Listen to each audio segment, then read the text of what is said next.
Welcome to Fit After 40, where we provide practical tips and advice for achieving your fitness goals, whether that's your first 5K or an ultramarathon. We discuss nutrition, training, gear, and lifestyle. How you doing, Tony? Doing pretty good. How about you, Chris? I heard you went on a bike ride today. That's right, UnPaved PA. It was my first organized gravel ride. It was beautiful. It was awesome. It beat the hell out of me, man. Some of those descents were just brutal. I did the short ride, and I can tell you it was harder than rides that I have done that are 3 and 4 times the distance. But man, there's nothing like those views on a road ride. What about you? Was today your long run? Yeah, it was a little bit of a long run. I'm getting ready for No Business, the big 100-mile race I have planned for this year. And so I went out with Jim, Jim, and another buddy of mine named Lamar, and we did what we like to call LSD, long, slow distance. So we just took it real easy out on the trails out at Warner and had a really good time and came home, took a shower, and now I'm back. LSD not to be confused with the drugs. For the record. So, you recently had a race, didn't you? Tennessee Run for the Fallen. Tell me about that. I guess a race wouldn't really be what you'd call it. It's more of a run. It's a moving memorial, I guess you could say, to soldiers that lost their lives in the War on Terror here in the state of Tennessee. We started at Fort Campbell, and we ended 3 days later at War Memorial in Nashville. So basically the run starts there, and we run a mile at a time, and every mile we stop and we honor the names of different fallen soldiers. That's great. So obviously it's to memorialize the those who lost their lives in service to their country. But who else would you say this is for? Yeah, it's really, for the families in a lot of ways. And also it's a way for people that run to use running to provide some solace, I guess, to these families that lost so much. So, along the way, we'll meet with families that come to the markers that are assigned to their soldier, and we provide some comfort to them, present them with flags. And it's just really important to them because they get to hear their loved one's name said and know that they're remembered. That's wonderful. What do you hope to accomplish with this run? The goal of it is just, as the founder of the run, George Lutz, brought up, is the idea that, you die twice. The first time is your physical death, and the last time is when your name is said the last time. So his idea is we keep these people alive in our memories by every year going around and memorializing them like this. You can think of similar things like, on motorcycles, Rolling Thunder and things like that, where they, Absolutely. honor Vietnam veterans. And this is similar to that, only we do it with running. That's great. So you said that the run goes from Campbell to War Memorial in Nashville. Could you tell me a little more about the route?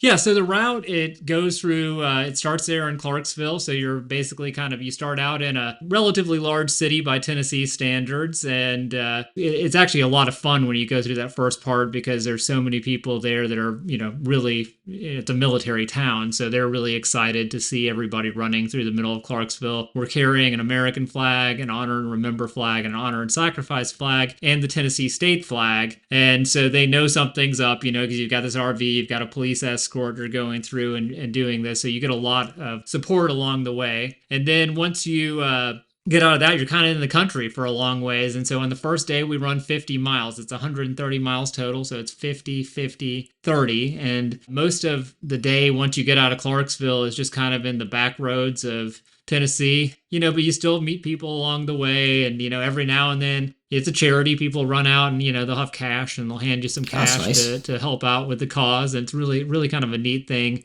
This year, one of the best parts, I think, because this is the second year we've done it in Tennessee, we came across a school and we were pulling off basically to let some traffic come around, and wasn't planned at all. The teachers came out, kids grabbed a bunch of American flags, and the kids all came out to see the runners out there in the parking lot there in Montgomery County. So we got to run past all these kids and high-five them, and it was just really special.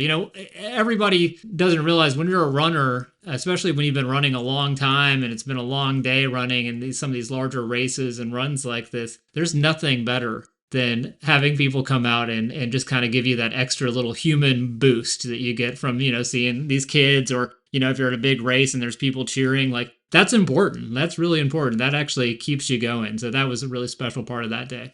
That encouragement does give you a boost of energy, doesn't it? It does. How far did each runner run? How far were the legs? So, each runner is, and that's what's really great about it because you don't have to be some great athlete. I don't claim to be some great athlete myself, but you don't have to be some great athlete to be part of this run. You can be somebody that just casually runs 4 or 5 miles now and then and is in pretty good shape. And you can run basically as little or as much as you want. We usually kept it on a 2 mile rotation. So people would run 2 miles and then they would get back on the RV and go. A couple of us, my buddy Taylor and I, we decided that we were going to at least attempt to run all 130 miles, which we failed miserably at.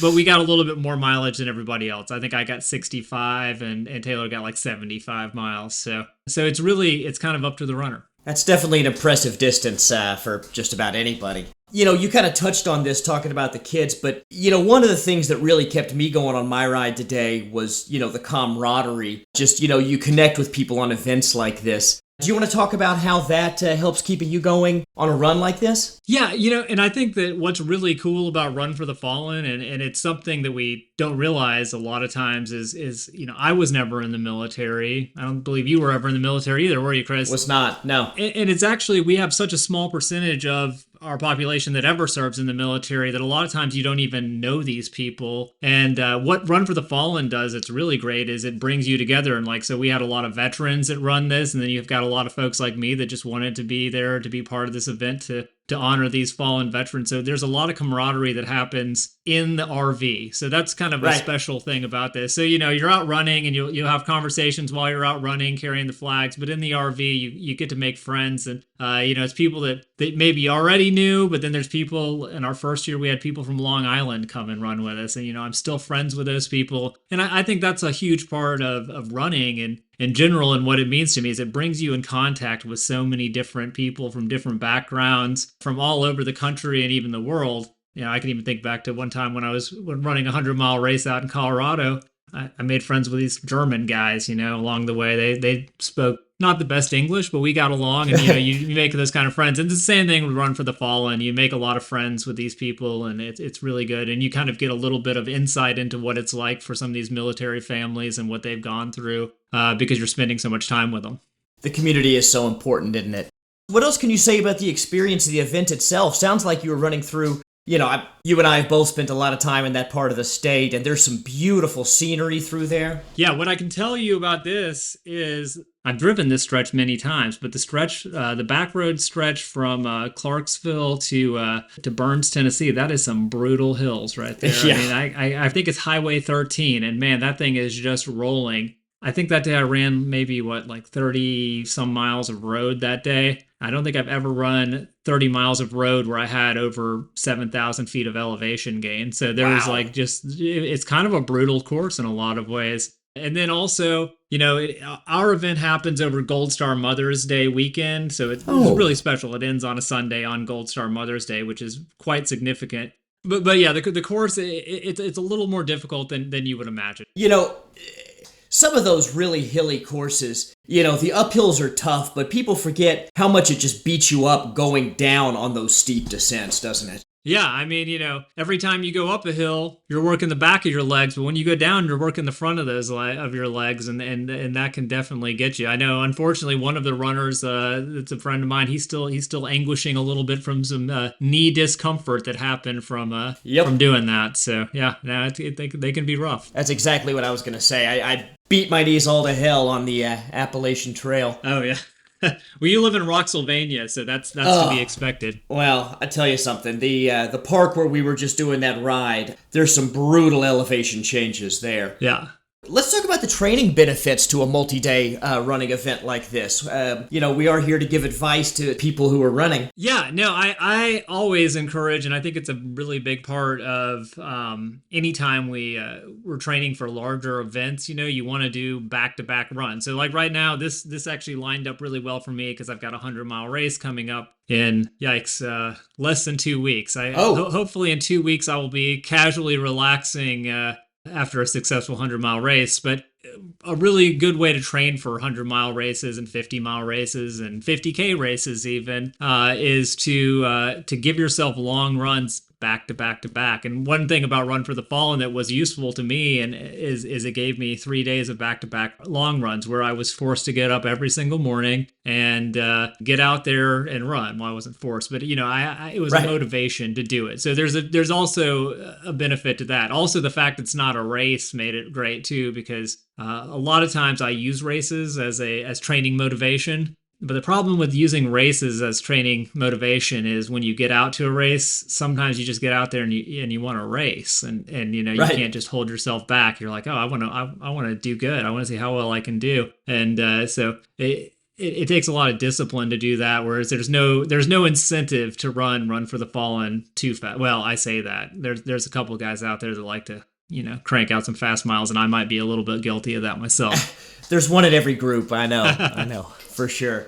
And were you breaking in some new shoes for this run? Well, actually, on that was a road run, but I do have some new shoes that I have been running, and I'd love to talk about them. It's the Brooks Catamount 2. I ran in the Catamount 1 almost all summer because I picked up some pretty cheap, and then I finally kind of broke down and bought the newest version of it, and boy, did they improve the shoe. I thought the 1 was a really great shoe, but it was a little bit stiff, and the foam wasn't quite as forgiving and all. They use this really great nitrogen-infused foam on the shoes that I think is fantastic, but they kind of, I don't know how they do it. I think somewhere in the chemistry, they say they somehow, I guess, made the durometer of it not quite as firm. And they added about 4 millimeters of stack height to the heel. It's got a 6 millimeter drop on it. But yeah, these things are really fantastic. They're made by Brooks. And, one of the things I also focus on is when I buy running shoes is I usually am like, if they don't have Vibram Mega Grip on them or Vibram Light Base on them, I'm not going to mess with that shoe. But there are a few exceptions, and Brooks does not use Vibram rubber, but it's fantastic rubber, whatever they have on there. Okay. It's not like your Nikes where you get out there and you're like, oh, I would be better off not wearing shoes at all. Right. As soon as you hit something wet. Good for ice skating, maybe. Yeah,